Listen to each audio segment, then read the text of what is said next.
Hi, in this quick video I'm going to show you how to open a brokerage account with Fidelity. For those of you who are new to the channel, welcome. My name is Neera and I'm a financial analyst. I talk about personal finance and investments and teach you how to make money and grow it exponentially. If you're interested in this topic, consider subscribing as this will help the channel grow and impact more people. In my previous video, I compared different brokerages and ranked them accordingly. As a result of my research, I decided to change from my current Charles Schwab account to Fidelity account. If you want the comparison in more detail, check out this video. But in a nutshell, Fidelity just offered more flexibility when it came to administrative fees. For example, Fidelity wouldn't charge when you would transfer your account, while Charles Schwab would charge $50. And other bank fees that Fidelity wouldn't charge, Charles Schwab would have it too. So it just felt like it was a good bonus advantage from Fidelity, and it wouldn't hurt to open an account with them. So I decided to open a brokerage account and show it to you so that you can follow along. Let's get started. All right, let's go ahead and open a brokerage account. We'll go to fidelity.com. Before opening a brokerage account, let me show you this chart that they have on their homepage. This is a simple demonstration of why you should open a brokerage account.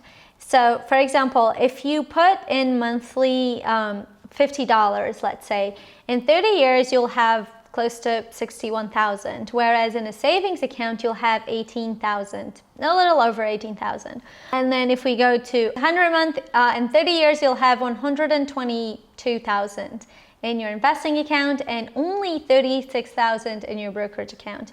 Let's go down to disclaimers, and here it says that for your investing account it's assuming a 7% investment growth. This is a very conservative calculation.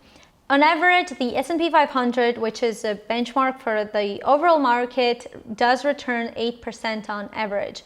So 7% is a little short of that, which means that this 122,000 might be higher, depending on how the market moves.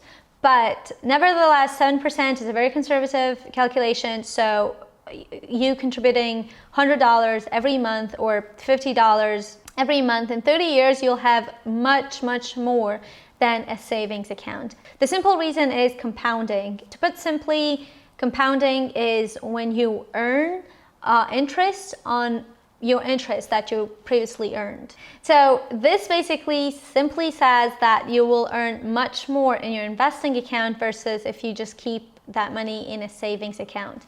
Yes, maybe you'll encounter more risk, but the return is higher. So investing account is highly recommended. All right, now let's start opening the account. And here you can click this orange button or this one up here. Practically the same thing. It's just if you go to this one, it's just like extra step that I don't want to take. But if you hit this orange button, it will take you here and you click another orange button, open now. And it will ask you, are you already a Fidelity customer? I'll just go ahead and put yes.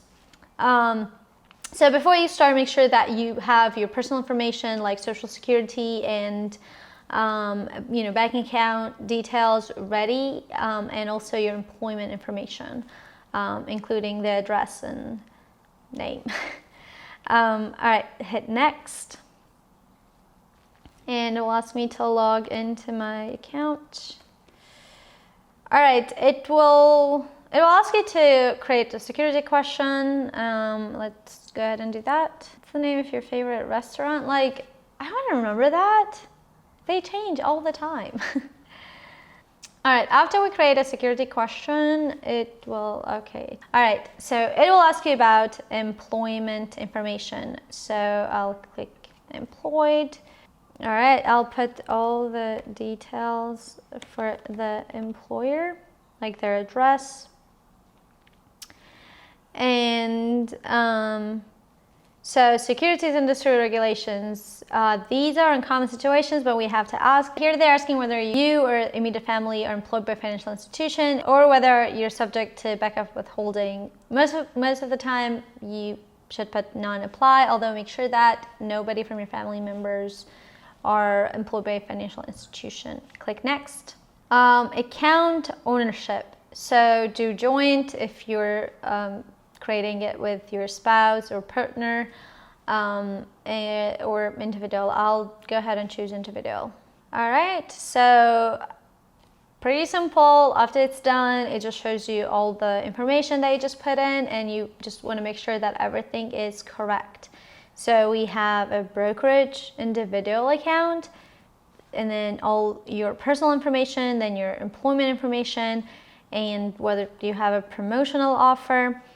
All right, down here, pretty much most of it is standard, but what I want to point out is electronic delivery agreement. Make sure that you know it's all the communication will be electronic, like your transaction details and all information concerning your account, which is, again, most brokerages charge if you want paper delivery of your account details.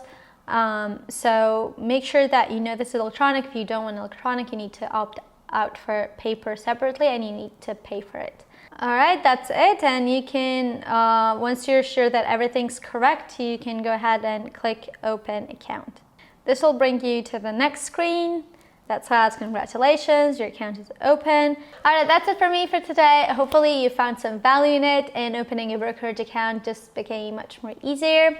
If you liked this video, leave us a thumbs up, subscribe to the channel, and make sure you turn on notifications to never miss out. Check out my other videos on money making ideas you don't want to miss out on. As always, thanks for watching, and I'll see you next time.